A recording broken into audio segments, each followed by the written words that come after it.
65 lakh taka to Rajshahi. 68 Anivesa, 65 lakh taka selling once, selling twice to Rajshahi. Thank you, sir.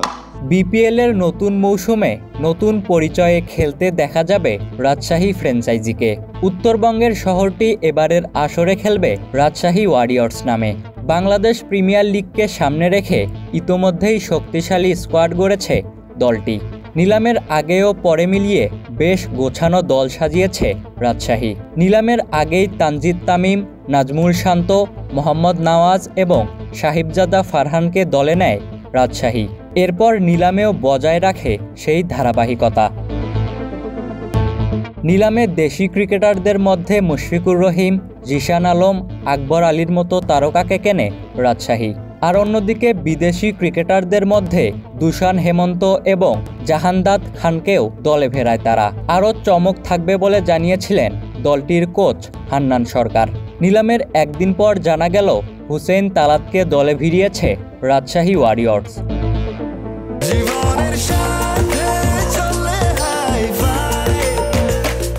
স্বাস্থ্যকর all time honeycomb, সব সময় all time healthy life.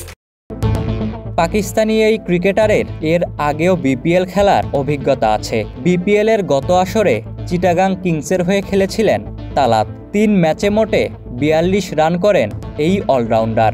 এর মধ্যে এক ম্যাচেই করেছিলেন 40 রান, আর বল হাতে 3 ম্যাচে নেন 1 উইকেট।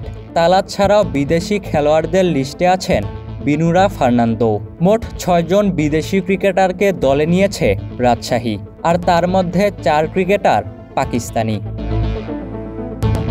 6 জন বিদেশি খেলোয়াড় দলে নেওয়ার ব্যাপারটি নিশ্চিত করেছেন দলটির কোচ হান্নান সরকার। আপনারা অলরেডি তো এখন মোটামুটি ফরেন প্লেয়ার সবার নামই জেনে গিয়েছেন। নওয়াজ আর ফারহানটা তো জানেনই, বিনুরাটাও আপনারা জানেন অলরেডি। পাশাপাশি আপনি যদি দেখেন হেমান্তাকে আমরা নিয়েছি, তারপরে আমরা পেস বোলার আরেকজন নিয়েছি জাহানদাদ, এবং আপনি যদি দেখেন আজকে কিছুক্ষণ আগে তালাতের বিষয়টা আপনারা জেনে গিয়েছেন। সো ডিরেক্ট সাইনিং কিন্তু আমাদের অফিসিয়ালি ডিক্লেয়ার করার সুযোগ থাকে বেসিক্যালি 2 জনের, যেটা বিসিবিকে দিতে হয়। সেখানে আমরা 2 জনের নামই কিন্তু দিয়েছি।